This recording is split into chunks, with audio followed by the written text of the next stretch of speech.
नमस्कार, मैं हूं संजय शर्मा। आप देख रहे हैं 4 PM न्यूज़ नेटवर्क। ये तो आपको पता ही है कि सुप्रीम कोर्ट ने स्टेट बैंक से कहा कि भैया चंदे के लिए जो बॉन्ड खरीदे गए हैं डिटेल दे दो हमको, सब तारीख नियत कर दी, इस तारीख को दे दो। स्टेट बैंक आया सुप्रीम कोर्ट में, मी लॉर्ड समय चाहिए, 111 दिन का समय चाहिए, जून में हम बता पाएंगे। तारीख अगली सुनवाई हो गई, अगली डेट लग गई। सुप्रीम कोर्ट ने कहा कि 24 घंटे के अंदर रिकॉर्ड ले आइए वरना हम अवमानना की कार्रवाई करेंगे। मतलब स्टेट बैंक के सबसे बड़े जिस अफसर ने कहा था हमें इतने दिन चाहिए, उसी ने 24 घंटे के अंदर सारे लाके कागज दे दिए कि ये रहे मिलॉट, सारा चंदे का हिसाब, जेल कौन जाएगा। अब अगर मैं सुप्रीम कोर्ट का जज होता तो मैं उसी समय ये पूछता कि जो कागज आप 24 घंटे में ला के दे रहे हो, इसका मतलब वो कागज आपके पास तैयार रखे थे, तो आप इसके लिए 111 दिन का समय क्यों मांग रहे थे? यानी आप सुप्रीम कोर्ट से झूठ बोल रहे थे कि इन कागज को तैयार करने में आपको इतना समय लगेगा, तो क्यों ना आपको सीधा सुप्रीम कोर्ट से झूठ बोलने के कारण यहीं से सीधा जेल भेज दिया जाए। ये हो गया पहला मुद्दा। दूसरा मुद्दा, पेपर सामने आ गए, लेकिन ये नहीं बताया जाएगा कि वो बॉन्ड जिस ये तो आ गया कि संजय शर्मा ने बॉन्ड खरीदे, आपने, अमित शुक्ला ने बॉन्ड खरीदे, लेकिन ये बॉन्ड फिर हमने, संजय शर्मा ने किस पार्टी को बेचे ये नहीं बताया जाएगा। ठीक है साहब, मान लिया।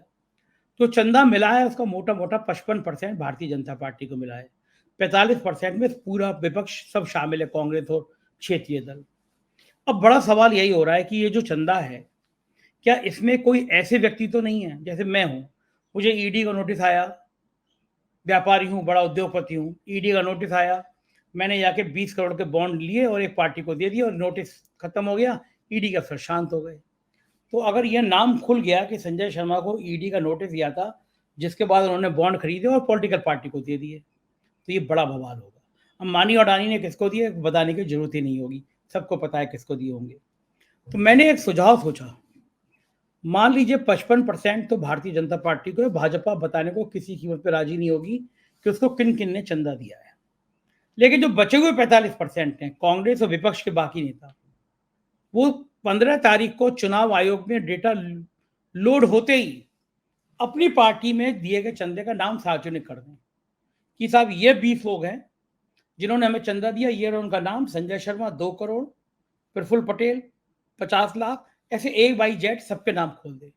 यानी 45% जो विपक्ष के पास पैसा आया है वो सबके नाम खोल दे। उसको नाम खोलने में परेशानी इसलिए भी नहीं है क्योंकि कांग्रेस को या बाकी विपक्ष को किसी पॉलिटिकल पार्टी ने बॉन्ड तो स्टेट बैंक में आके बनाया होगा। स्टेट बैंक का बॉन्ड मतलब सरकार, सरकार मतलब प्रधानमंत्री जी साहेब, जो साहेब के इशारे पर सुप्रीम कोर्ट से इतना समय मांग रहे हैं। जिस समय बॉन्ड लिया जाता होगा, बेचा जाता होगा, उसके 10 मिनट के अंदर प्रधानमंत्री कार्यालय को स्टेट बैंक के अफसर सूचित कर दिए जाते होंगे कि संजय शर्मा ने कांग्रेस के लिए इतना बॉन्ड लिया। अब संजय शर्मा जरा से भी दाएं बाएं वाले आदमी होंगे तो ईडी, सीबीआई, इनकम टैक्स 48-72 घंटे में मेरे पास आ जाएगी, बेटा बहुत पैसा आ गया है, कांग्रेस को दे रहे हो। तो मेरा कहना है अगर ये 45% नाम कांग्रेस और विपक्ष सार्वजनिक कर दे तो ये जाहिर है कि बचे हुए 55% पैसा भाजपा ने दिया है, एक बड़ा बवाल हो जाएगा। अब विपक्ष करेगा या नहीं करेगा ये विपक्ष की सोचने की बात है। ये सारी बातें आज मैंने अभय द्विवेदी थी, कई जाने माने बड़े पत्रकार हैं, उन्होंने क्या जवाब दिया ये मैं आपको दिखाऊंगा। बहुत बढ़िया है। कल वो एबीपी पे लगातार 5 बजे से 9 बजे तक ओपिनियन पोल चल रहा है, उसका एक पैनल का वो हिस्सा है। हमने उस सर्वे के बारे में बात करी, वो मजेदार बात उनसे हुई कि प्रधानमंत्री ईसाई समुदाय के लोगों को घर पे बुला के खाना खिला रहे हैं। तो मैंने पूछा भाई कि भाई पूर्वोत्तर राज्यों में बीफ खाया जाता है, हमारे मंत्री किरण रिजिजू ने तो कहा आई लाइक बीफ, बड़ा बवाल हुआ। तो फिर बीफ का चलन क्यों, इधर बीफ के नाम पे हत्या क्यों? तो अभय द्विवेदी जी ने बड़ी मजेदार बताई कि संघ के एक प्रचारक त्रिपुरा में गए, वहां फिर लौट के आके उन्होंने कुछ महीने बाद बताया कि मैंने तो वहां मछली खाना शुरू कर दी क्योंकि बिना मछली के मैं उन लोगों के बीच में घुल मिल ही नहीं सकता। तो उनका मानना था अभय द्विवेदी जी का कि जो पूर्वोत्तर के नेता जितने आते हैं वो सब बीफ खाते हैं, बीफ के बिना गुजारा नहीं। ऐसी बड़ी मजेदार बातें आज मैंने अभय द्विवेदी जी के साथ की हैं। सारी बातें मैं आपको बता दूंगा तो आपको इंटरव्यू सुनने का मजा खत्म हो जाएगा। सीधा ले चलता हूँ अभय द्विवेदी जी के पास, आपसे अनुरोध करूंगा अपनी राय से अवगत कराइएगा कैसा लगा ये इंटरव्यू बताइएगा, चैनल को ज्वाइन कीजिएगा। चलते हैं अभय दुबे जी के पास। स्वागत है 4PM न्यूज नेटवर्क में अभय दुबे जी आपका। बड़ी खबर ये थी कि स्टेट बैंक ने उन सभी लोगों का नाम सुप्रीम कोर्ट को सौंप दिया कल शाम को, जिसके लिए उन्होंने लंबा वक्त मांगा था कि भाई इन्हीं लोगों ने चंदा दिया है। अब क्या लगता है आपको, इसमें क्या होगा जब नाम वेबसाइट पे आ जाएंगे? क्या रिएक्शन होगा, किस पार्टी की कलई खुलेगी? और स्टेट बैंक थोड़ा डर रहा होगा या नहीं डर रहा होगा? उनको अफसर डर रहे होंगे या नहीं डर रहे होंगे? संजय जी, हम लोगों ने कल भी थोड़ी सी चर्चा इस बारे में की थी। आज जब मैंने ये खबर देखी टीवी के ऊपर कि स्टेट बैंक ने हलफनामा दायर कर दिया है सुप्रीम कोर्ट में कि हमने आपके आदेश का पालन कर दिया और किन किन ने चंदा, किन किन ने इलेक्टोरल बॉन्ड खरीदे थे और किन किन को मिले, ये सारा ब्यौरा हमने आपके पास दर्ज कर दिया है। अब आप जरा सोचिए इस बात में कि ये पूरा हलफनामा किस तरीके से निर्लज्जता से भरा हुआ है। निर्लज्जता किस किस्म की? इसी स्टेट बैंक ने कोर्ट से 111 दिन का समय मांगा था कि उसे ये काम इतना मुश्किल है कि 111 दिन लग जाएंगे मुझे आपको बताने में, इसलिए हम आप जून में मतलब जो है वो आप हमें इजाजत दीजिए, जून जुलाई में हम आपको दाखिल करेंगे। और जब सुप्रीम कोर्ट ने कहा कि 24 घंटे के अंदर जमा करो वरना कंटेम्प्ट ऑफ कोर्ट में आपको नाप दिया जाएगा, तो जो 111 दिन घट के 24 घंटे से भी कम रह गए। आप इससे अंदाज लगाइए कि हमारे देश की राजनीति, खासतौर से सरकारी राजनीति जो है, किस कदर बेशर्मी से भरी हुई है।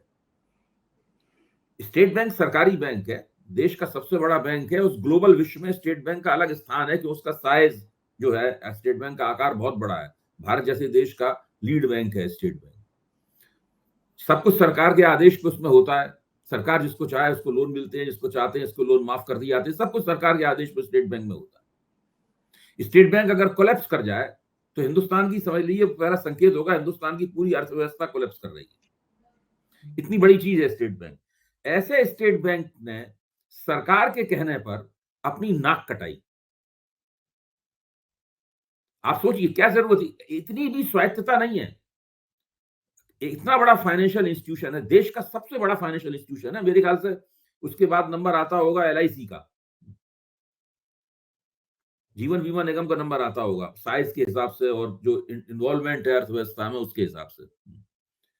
तो ये सरकार ने स्टेट बैंक का ऐसा इस्तेमाल किया, उसकी बेइज्जती हुई, सारे देश में उसकी हंसी हुई। और लेकिन सरकार, ये जो थेथड़पन है, जो निर्लज्जता है, वो अपने आप में बहुत बेमिसाल है। पहली बात तो ये। दूसरी बात ये है कि स्टेट बैंक के अफसरान ये सोच रहे होंगे कि भाई हमारा कोई कसूर नहीं था, न तो हमने इलेक्टोरल बॉन्ड बनाए, न हमने सरकार से कहा कि आप हमें उसका कस्टोडियन बनाओ। हमारा तो काम ये था कि हम एक खास विंडो में इलेक्टोरल बॉन्ड फ्लोट करते थे, लोग आके खरीद लेते थे, जिसको चाहते थे उसको वो डोनेट करते थे और फिर वो आके भुना लेते थे। हम तो केवल एक जरिया थे, मतलब। और सबसे ज्यादा बेइज्जती हमें झेलनी पड़ी। यहां तक कि अगर जरा सा सरकार की तरफ से कोई गड़बड़ हो जाती तो हो सकता है स्टेट बैंक के बड़े अफसर जो है वो सुप्रीम कोर्ट के गुस्से का निशाना बन जाते। सुप्रीम कोर्ट उनको सजा भी दे सकता था। और उनको अगर एक दिन की भी सजा दी जाती, कोर्ट में खड़े रहिए पूरे दिन, उसकी भी सजा दी जाती तो उस आदमी का कैरियर खत्म हो जाता। तो इससे आप अंदाजा लगा लीजिए कि दूसरे जो सरकारी बैंक हैं उनके ऊपर इस पूरी घटनाक्रम का क्या असर पड़ा होगा। अच्छा, अब आइए इसके ऊपर इलेक्टोरल बॉन्ड के। वैसे एक मिनट अभय जी, मैं एक मिनट यहीं पे एक सवाल पूछना चाहता हूँ। मुझे लगता है कि मैं सुप्रीम कोर्ट का जज होता तो आपका सवाल जरूर पूछता कि भाई जो तुम 111 दिन में देने वाले थे वो अब 24 घंटे में कैसे आ गए? इसका मतलब तुम कोर्ट के सामने झूठ बोल रहे थे और जिसने 111 दिन का ये किया है उसके खिलाफ कार्रवाई का आदेश देते, क्योंकि सुप्रीम कोर्ट के सामने आप बिल्कुल ठीक कह रहे हैं। एक तरह से देखा जाए, जिस वक्त ये बहस हुई थी उस वक्त सुप्रीम कोर्ट ने इसी तरह से कुछ सवाल पूछे भी थे उनसे। सुप्रीम कोर्ट ने बताया था कि इससे पहले ही हमें ये बताया जा चुका है कि आपके पास ये सारा डेटा है, पूरा का पूरा है। आप खुद ही कह चुके हैं आपके पास सारा डेटा है। जब आपका पूरा सारा डेटा है उसको देने में आपको क्या समस्या है?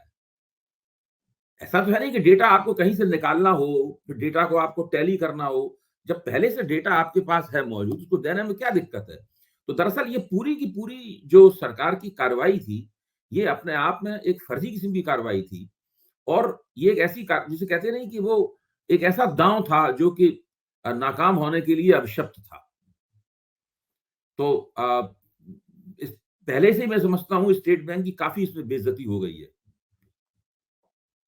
एक से जुड़ी हुई एक चीज और मैं समझना चाहता हूं कि ये कहा स्टेट बैंक ने और बाद में ये भी तय हुआ कि वो बॉन्ड किस पार्टी को दिए गए, यानी वो पैसा किसको दिया ये खुलासा नहीं होगा। जैसे मान लीजिए संजय शर्मा ने खरीदे तो संजय शर्मा ने भाजपा को दिए या कांग्रेस को दिए, ये नहीं बताया जाएगा, ये बताया जाएगा संजय शर्मा ने खरीदे।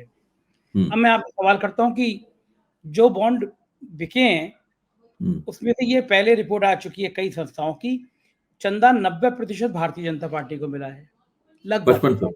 55%।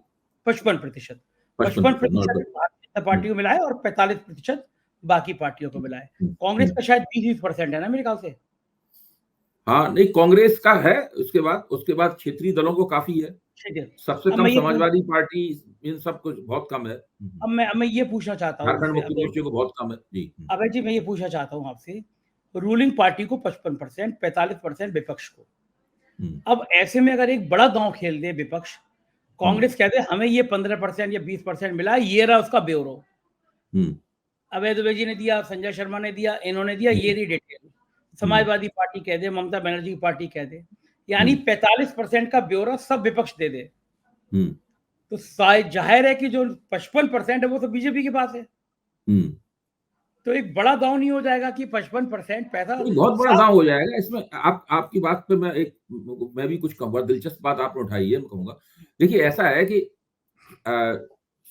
स्टेट बैंक ने किसको बेचे, ये वो स्टेट बैंक से किसने खरीदे, इसका उन्होंने जानकारी दे दी है। जानकारी शायद उसमें ये नहीं है कि उन लोगों ने किसको दान दिए, लेकिन किन लोगों ने बैंक से भुनाए, ये स्टेट बैंक के पास जानकारी है।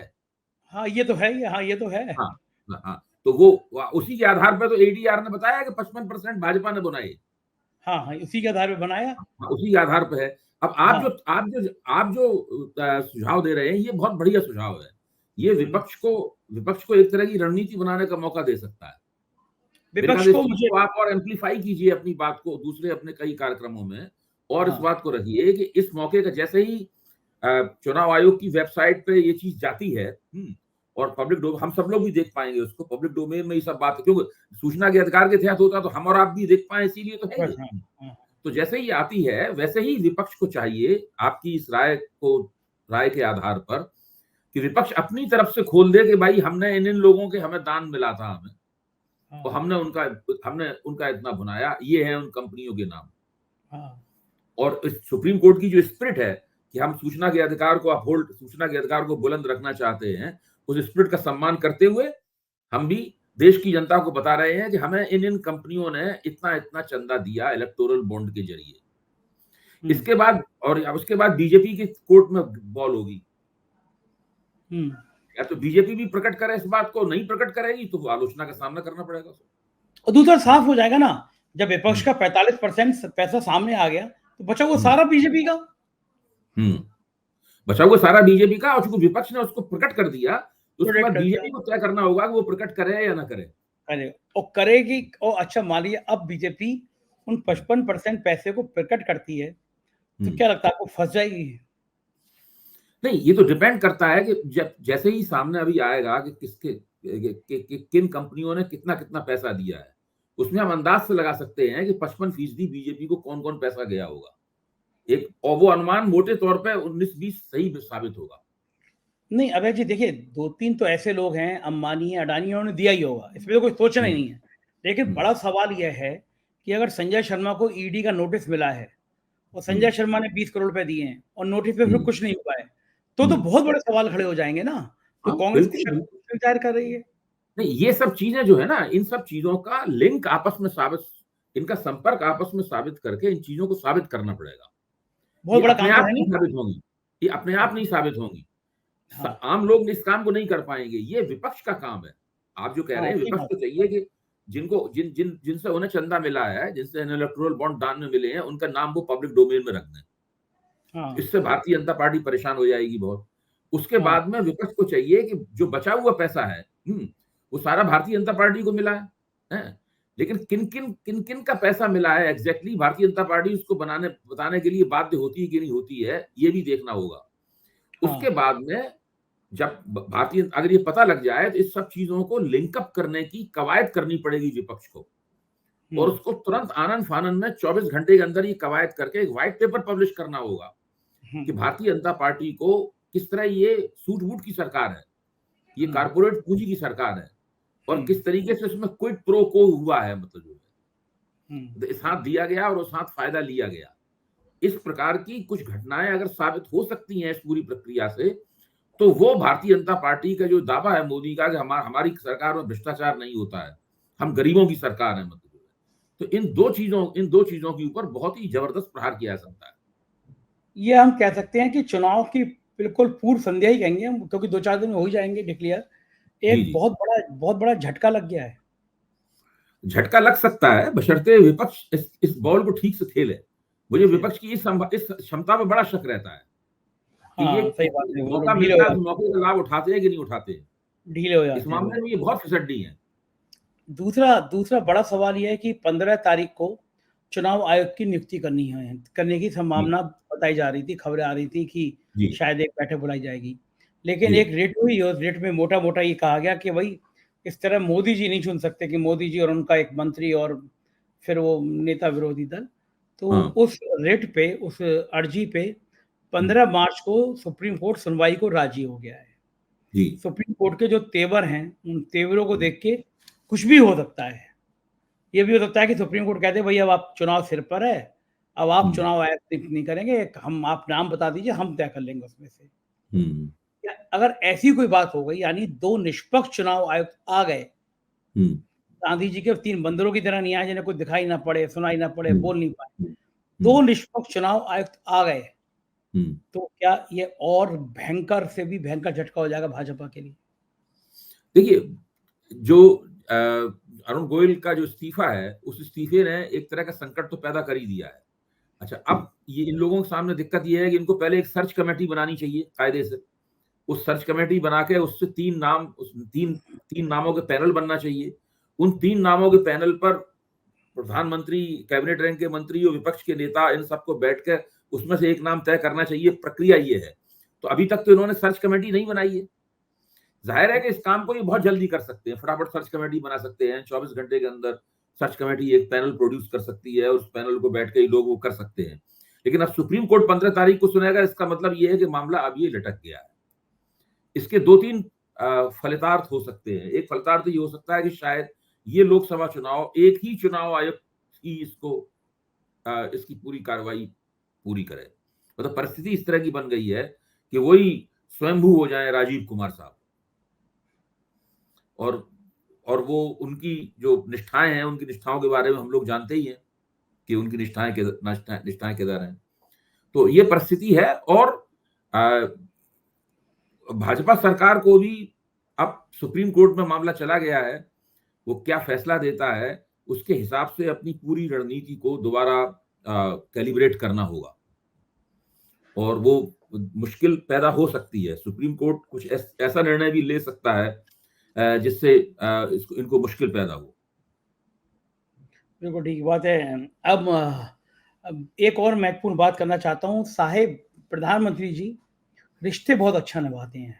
हम्म उन्होंने उत्तराखंड के मुख्यमंत्री त्रिवेंद्र सिंह रावत के कंधे पे हाथ रखा, कहा कि इतना बेहतर मुख्यमंत्री शायद ही देश में कोई दूसरा होता हो। और हम्म लाइन लगा के 10 मिनट त्रिवेंद्र सिंह रावत की उन्होंने तारीफ करी। हम्म 24 घंटे बाद त्रिवेंद्र सिंह रावत हटा दिए गए।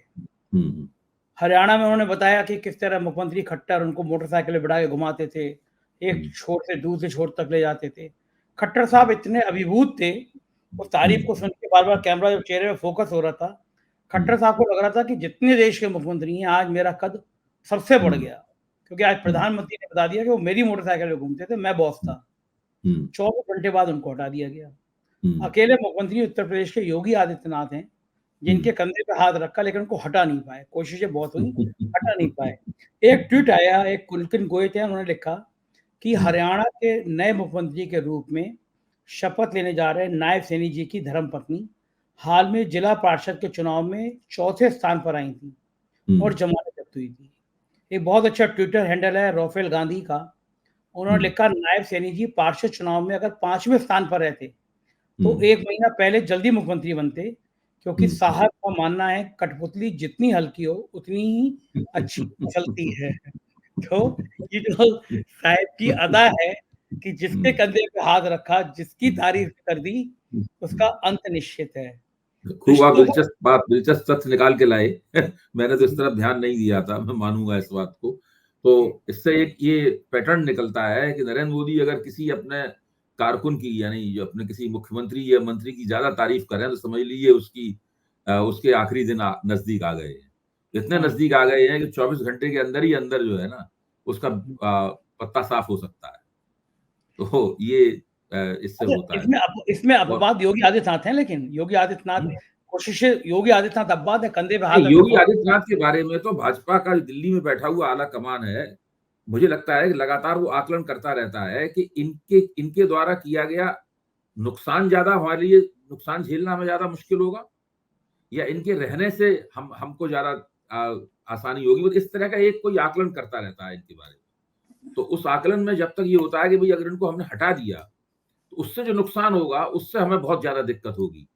जिस दिन भाजपा ने सोचा कि आलाकमान ने सोचा कि नहीं उस नुकसान को हम झेल लेंगे या उसकी हम रिकवरी कर लेंगे, उस दिन वो ना हटाएगा। यहाँ पे मैं तो देख रहा हूँ कि ये बात बड़ी चलन में आ गया कि वहाँ 300 पार हो गए तो योगी हट जाएंगे। ग्रुप में ठाकुर, नौजवान ठाकुर लड़के हैं, उनके ग्रुप में चल रहा है, योगी को बचाना है तो मोदी को हराना है। मुझे तो ये डर लग रहा है अगर ये करंट ज्यादा फैल गया, क्योंकि जो पीठ है, गोरखनाथ पीठ है, वो पीठ पे जाते हो सभी धर्म के, सभी जाति के लोग जाते हैं उसमें, बल्कि आसपास मुसलमान भी बहुत रहते हैं, और वो पीठ बहुत बहुत समय तक मुसलमानों को संरक्षण भी देती रही है। बड़े अच्छे रिश्ते भी रहे हैं महंत अवैधनाथ जी के, गुरु जी के। लेकिन वहां पे पीठ पे सब जाते हैं, लेकिन ये बेसिकली माना जाता है ये क्षत्रियों की पीठ है, और कोई ठाकुर बड़ा नेता हो वो गोरख पीठ पे आया जरूर है। दिग्विजय सिंह भी वहां जाते रहे हैं। तो इस पीठ के एक अपना एक महत्व है, खास है। लेकिन अब उस पीठ से जुड़े हुए जितने ठाकुर लोग हैं, नौजवान लड़के खास तौर से मैं बता रहा हूँ आपको, भाजपा के नेता ने मुझे बताया ये बात, कि बात बड़ा तेजी से फैल रही है कि अगर 300 पार हुई तो योगी आदित्यनाथ हटा दिए जाएंगे। तो अगर ये बात ज्यादा फैली, तो ये बात तो है, चर्चा में है, नोएडा से लेकर बलिया तक हर जगह है कि 300 पार हुई, योगी का भविष्य खतरे में। ये बात ज्यादा फैली और एक समुदाय को, एक वर्ग को लगा, क्षत्रिय वर्ग को लगा कि हमारे नेता की सीट खतरे में है, वो तटस्थ हो गया। या घोसी उपचुनाव में जिस तरह ठाकुरों ने सपा को वोट कर दिया था, अगर वो कांग्रेस या इंडिया गठबंधन की तरफ चला गया तो नतीजे बहुत खतरनाक नहीं हो जाएंगे? आपकी बातचीत से एक अंतर्विरोध, एक कंट्रडिक्शन निकल के आता है उत्तर प्रदेश की राजनीति में। वो ये है कि एक तरफ तो भाजपा और उनके पैरोकारों की तरफ से मोदी और योगी की जोड़ीवाद का प्रचार होता है। हाँ। तो ये बहुत बड़े पैमाने पर बहुत पिछले ज्यादा। विधानसभा चुनाव में ही प्रचार हुआ था, मोदी और योगी की जोड़ी। शुरू में इसका मजाक भी उड़ाया गया था। वो उन जो छुट्टा बैल, जो छुट्टा मवेशी है मतलब है, तो उसके तर्ज पे इनका मजाक उड़ाया जाता था। लेकिन कुल मिला के इस जोड़ी ने भाजपा को, जोड़ी का जो प्रचार हुआ उसने भाजपा को विधानसभा चुनाव जीतने में मदद भी की, मैं ये मानता हूँ। अब दूसरी तरफ लेकिन इस चुनाव में आप बता रहे हैं कि ये वाला एक फैल रहा है मामला। हाँ, इसका मतलब ये है कि ये एक अंतर्विरोध है, और उस अंतर्विरोध पे हम लोगों को निगाह रखनी होगी कि दरअसल ये किस दिशा में अंतर्विरोध बढ़ता है। मैं ये मानता हूं कि उत्तर प्रदेश में भारतीय जनता पार्टी बहुत मजबूत स्थिति में। उत्तर प्रदेश में अगर उत्तर प्रदेश में एक बड़ा गठजोड़ होता, जिसके अंदर राष्ट्रीय लोकदल भी होता, बहुजन समाज पार्टी भी होती, समाजवादी पार्टी भी होती, कांग्रेस भी होती, ये गठजोड़ होता, तो भारतीय जनता पार्टी निश्चित रूप से 30-35 सीटें भाजपा की कम की जा सकती थी।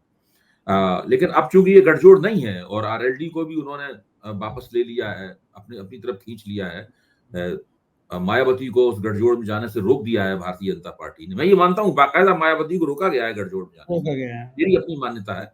अब इन चीजों के कोई सबूत नहीं होते हैं, तो इसमें भाजपा को सफलता मिली है। तो अभी भी उत्तर प्रदेश में उसकी स्थिति कमजोर है। लेकिन आप जो बात कह रहे हैं, अगर ये अंतर्विरोध हल नहीं हुआ, इसको रिजॉल्व नहीं किया गया इस कंडक्शन को, और परिस्थितियां ऐसी तरीके से बिगड़ी, तो फिर भारतीय जनता पार्टी को की जो मजबूत स्थिति है उसमें कुछ कमजोरी आनी शुरू हो सकती है।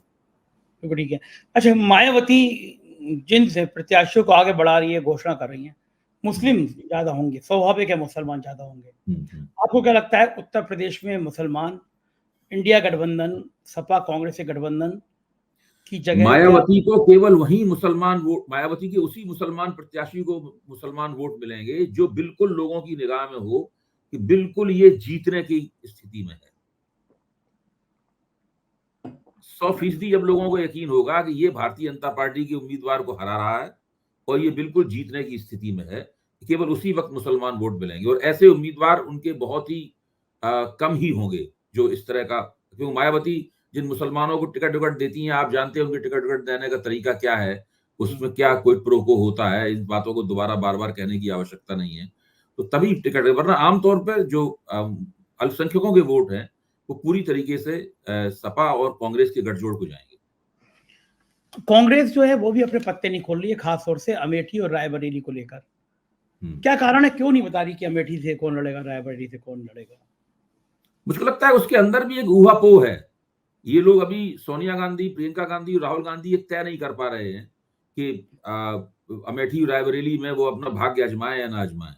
देखिए, जब कल मैं एबीपी चैनल पे था और उसमें केरल पश्चिमी वोटर का नेशनल सर्वे आया था, बड़ा सर्वे है, 45,000 का सैंपल है उसके अंदर, बहुत बड़ा सर्वे है। तो केरल में उन्होंने ये तो दिखाया कि भाजपा के थोड़े से वोट प्रतिशत भाजपा का बढ़ा है, क्योंकि ज्यादा सीटों पे आप लड़ते हैं तो आपको वोट ज्यादा मिलते हैं। हर कॉन्स्टिट्यूंसी में थोड़ा थोड़ा वोट मिलता है, तो उसमें आपको लगने लगता है परसेंटेज ऑफ वोट ज्यादा है। लेकिन इतना वोट नहीं है। जो यूडीएफ है वहां पे तो इंडिया गठबंधन नहीं है, इंडिया गठबंधन के ही जो गठजोड़ है वो आपस में संघर्ष कर रहे हैं। तो वहां जो यूडीएफ है वो काफी जम के जीत रहा है, उसको 45% से ऊपर वोट मिल रहा है और उसके 53% वोट मिल रहा है, उसको 53%। और वोट मिलने की वजह से सारी की सारी 20 सीटें वहां जा रही हैं। तो राहुल गांधी वहां वायनाड से आसानी से जीत जाए। वहां सीपीआई ने अपना कैंडिडेट उनके खिलाफ जो खड़ा किया है और राहुल गांधी उसको हरा देंगे। तो वो तो वायनाड वायनाड से उनका एमपी होना बिल्कुल तकरीबन तय है। अब उनको राहुल गांधी को ये निर्णय लेना है कि वो अमेठी में स्मृति ईरानी से अपनी सीट दोबारा छीनने की कोशिश करेंगे कि नहीं करेंगे। अच्छा, अगर अमेठी से राहुल गांधी और रायबरेली से प्रियंका गांधी दोनों लड़ते हैं तो आपको क्या लगता है, क्या संदेश आएगा? देखिए, फर्क पड़ेगा उससे। पूरी कांग्रेस की कैंपेन, ये दोनों चुनाव जीते हैं हारे नहीं, पूरी कांग्रेस की पूरे उत्तर प्रदेश में जो चुनावी मुहिम है उसमें एक जोश आएगा। उन लोगों को लगेगा कि हमारे नेता आगे की कतार में खड़े होकर इस युद्ध में हमारा नेतृत्व कर रहे हैं। अब और प्रियंका गांधी चुनाव ही लड़े, सोनिया गांधी राज्यसभा में चली गई राजस्थान से, और राहुल गांधी केरल चले गए, दक्षिण भारत चले गए, तो ये तो कांग्रेस के लिए बहुत, उत्तर प्रदेश कांग्रेस के लिए कोई अच्छी बात नहीं है। हाँ, ठीक बात है, देश का सबसे बड़ा राज्य है, वो ऐसे सरेंडर कर देंगे तो परेशानी पैदा होंगी नहीं, सरेंडर लड़ना चाहिए। देखिए, चुनाव हार जीत होती रहती है भाई। आपको सुरक्षित सीट तो है, आप वहां से जीत रहे हैं, आप वहां जीत रहे हैं। आप प्रियंका गांधी को भी संसद में भिजवाना चाहते हैं तो सुरक्षित सीट उन्हें दे दीजिए प्रियंका गांधी को। दक्षिण भारत में कोई कर्नाटक से लड़ा दीजिए, तेलंगाना से लड़ा दीजिए, केरल से लड़ा दीजिए। ये सारे राज्य ऐसे हैं जहां पर ये लोग, गांधी परिवार के लोग चुनाव जीत सकते हैं। ठीक बात लेकिन है, उनको रायबरेली से गांधी परिवार के किसी सदस्य को लड़ना चाहिए, अमेठी से गांधी परिवार के सदस्य को लड़ना चाहिए, और मेरी प्राथमिकता ये है कि राहुल गांधी को ही वहां से लड़ना चाहिए। अच्छा, एक प्रयोग और सोचिए, अगर अगर मान लीजिए और रायबरेली से खड़गे को चुनाव लड़ाते हैं और कांग्रेस, उत्तर प्रदेश कांग्रेस ये कहना शुरू करती है उत्तर प्रदेश में कि पहली बार कांग्रेस एक दलित प्रधानमंत्री देगी देश को, तो मायावती का जो दलित वोट है, क्योंकि मायावती के बारे में धारणा बड़ी नीचे तक चली गई दलितों में कि ये बीजेपी की बी टीम है। खड़गे को अगर कांग्रेस ये कह के लड़ाती है रायबरेली से कि ये गांधी परिवार की सीट है और हम गांधी परिवार अब खड़गे जी को प्रधानमंत्री बनाना चाहता है, इस भाव के साथ अगर खड़गे रायबरेली लड़ते हैं तो क्या दलित वोट कांग्रेस की तरफ झुक सकता है? देखिए, दलित वोट तो कांग्रेस को उत्तर प्रदेश में मिलेगा एक सीमा तक, पहले से ही मिलेगा। अगर खड़गे उत्तर प्रदेश से चुनाव लड़ते हैं तो इसका भी फर्क पड़ेगा। लेकिन मुझे इस बात में शक है कि खड़गे जो हैं वो मायावती की दलित वोटों के ऊपर जो दावेदारी है, उस दावेदारी को पूरी तरीके से बेअसर कर सकते हैं।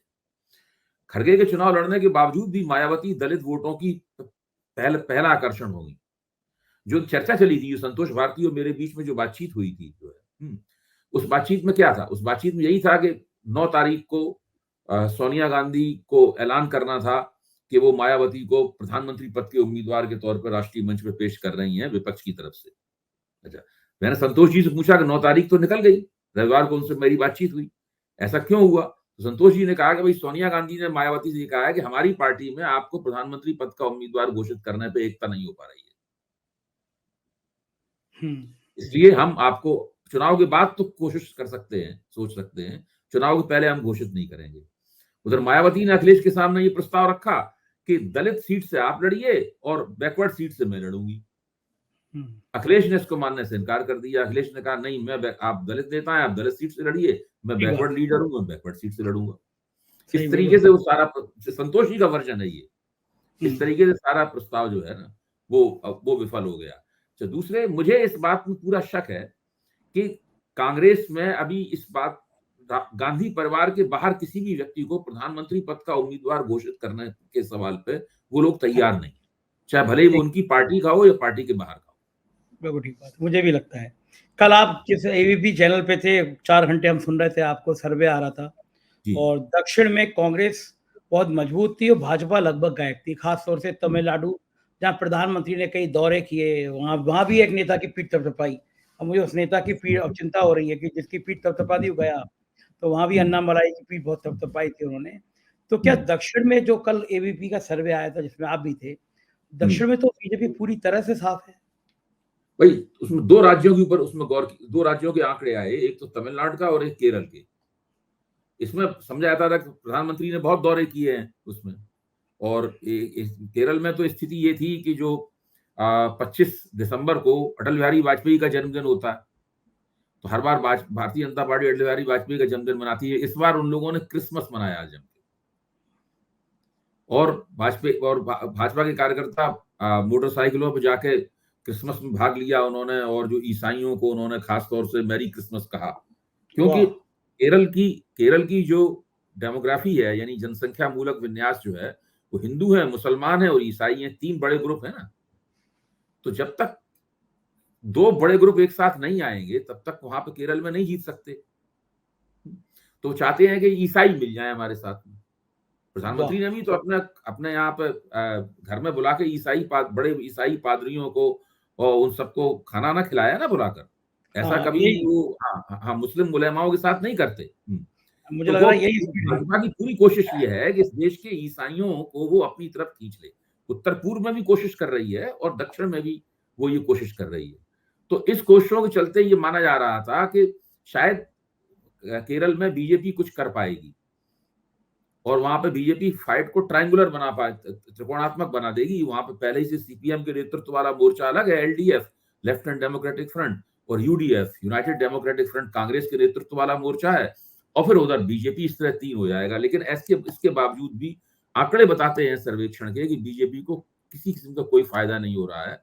वो कहीं भी उसका वोट जो है वो सीट में कन्वर्ट होने के लिए तैयार नहीं है। फिर भी 2 ऐसी सीटें हैं केरल में। एक तो तिरुवनंतपुरम है, जहां पिछली बार शशि थरूर कांग्रेस के उम्मीदवार थे, तो उनका मार्जिन बहुत कम था। वो राजगोपाल भारतीय जनता पार्टी की तरफ से लड़े थे, लेकिन आखिर तक वो राजगोपाल जीतते हुए दिखाई पड़ रहे थे। फिर बाद में आगे निकल गए थे, और बहुत कम कम वोटों से वो चुनाव जीते थे। और दूसरी त्रिशूर सीट है, जहां पर वो सुरेश गोपी को लड़ा रहे हैं वहां पर भारतीय जनता पार्टी वाले। तो वहां भी वो सांप्रदायिक रूप से काफी संवेदनशील जगह है। तो वहां भी भारतीय जनता पार्टी ध्रुवीकरण करके, तो भारतीय जनता पार्टी को उम्मीद है कि शायद इन 2 सीटों पे कुछ हो जाए। लेकिन सर्वेक्षण के आंकड़े बता रहे थे कि यूडीएफ पूरी की पूरी 20 सीटें जीत रहा है। पिछली बार 19 सीटें जीती थी, 1 सीट केवल सीपीएम ने जीती थी। इस बार वो पूरी 20 सीटें जीत रहा है। उसकी एक मुख्य वजह यह है कि ओवी विजयन की सरकार के खिलाफ बहुत जबरदस्त एंटी इनकम्बेंसी है। ये जो आपने बताया कि ईसाइयों को खाना खिलाया था, मुझे याद आई कि पूर्वोत्तर की एक पार्टी बड़ी चर्चा में आ गई थी एक टाइम में, वहाँ पे बीफ पार्टी थी जी। और ये आरोप था कि भाजपा के भी कुछ नेता गए थे उस पार्टी में और फिर किरण रिज्जू का एक बयान बड़ा बवाल मचा था, जब किरण रिज्जू ने कहा था कि मैं बीफ खाता हूँ और क्या यहाँ तक नौबत आ गई कि ईसाइयों को प्रधानमंत्री को खाना खिलाना पड़ रहा है और बीफ का विरोध पूर्वोत्तर के देखिए, राज्यों में करने भारत लगे? जो है एक बहुत ही विविधता मूलक देश है। इसमें एक देश एक इलाके में का खान-पान, पोशाक, संस्कृति दूसरे इलाके के खान-पान और पोशाक संस्कृति से इतनी अलग है, इसकी कोई सीमा नहीं है। बिल्कुल आदमी अगर आप दक्षिण भारत के कुछ इलाकों में जाएँ और अगर आप सतर्क नहीं हैं, तो आपको लगेगा कि आप कुछ अजनबी सी जगह में फँस गए हैं। वो लोग इधर आते हैं तो उनको भी ऐसे ही लगता है। तो ऐसी स्थिति में कोई पार्टी जो इस जो है, कांग्रेस में बड़ी खूबी थी, कांग्रेस में इतना लचीलापन था, सब जगह वो हो जाती थी। अब उत्तर पूर्व में अगर आपको राजनीति करनी है तो आपको बीफ खाने वाले नेता ही मिलेंगे। सारे आप नहीं मिलेंगे। वहां नेता किरण रिजिजू खुद ही कहते हैं हम बीफ खाते हैं। आप अगर आपको वहां से नेता चाहिए तो बीफ खाएंगे ही खाएंगे वो। भाई राष्ट्रीय स्वयंसेवक संघ के एक प्रचारक जिनको उन्होंने त्रिपुरा में तैनात किया था, हैं, वहां जाके उन्होंने मछली खानी शुरू की। खुद उन्होंने टीवी पे कहा कि भाई हम वहां हम दबा के मछली खाते हैं। अगर आप मछली नहीं खाएंगे उनके साथ बैठ के खाना आप कैसे वहां पर अगर आप वो कुछ जैसे उत्तर प्रदेश में जो शाकाहारी भोजन करने वाले लोग होते हैं, अगर उस तरह का आप वहां पर आचरण करेंगे तो कभी भी आप उन लोगों में घुल मिल नहीं पाएंगे। तो भारतीय जनता पार्टी मुसलमानों को तो अपने साथ लेने को तैयार नहीं है, अभी वो परिस्थिति नहीं बन पाई है, लेकिन ईसाइयों को साथ लेने के लिए पूरी तरीके से तैयार है। उसके दो फायदे हैं, जो अंतरराष्ट्रीय ग्लोबल स्तर पर ईसाइयों का जो प्रभाव है, यूरोपीय ईसाइयों का और अमेरिकी ईसाइयों का, वो सब क्रिश्चियन डेमोक्रेसीज हैं, उससे भारतीय जनता पार्टी को काफी वैसा लाभ भी मिल सकता है अगर भारत के ईसाई इस पार्टी को अपनी पार्टी मान लें। इसकी कोशिश नरेंद्र मोदी द्वारा पूरी तरह की जा रही है। ये आपने मजेदार तथ्य बताया कि संघ के प्रचारक जो केरल में जाके मछली खाने लगते हैं, बीफ पार्टी होने लगती है केरल में, त्रिपुरा में। बहुत शुक्रिया अभय जी, आज आप फिर जाएंगे एबीपी पे, बाकी राज्यों का सर्वेक्षण करेंगे और उसके बाद हम कल फिर आपसे बात करेंगे। धन्यवाद। तो ये थे अभय दुबे जी, आपने सुना और आज बहुत रोचक बातें हुई अभय दुबे जी के साथ। मुझको यकीन है कि आपको ये बातचीत पसंद आई होगी। अपनी राय से अवगत कराइएगा, चैनल को ज्वाइन कीजिएगा। बहुत बहुत शुक्रिया, थैंक यू।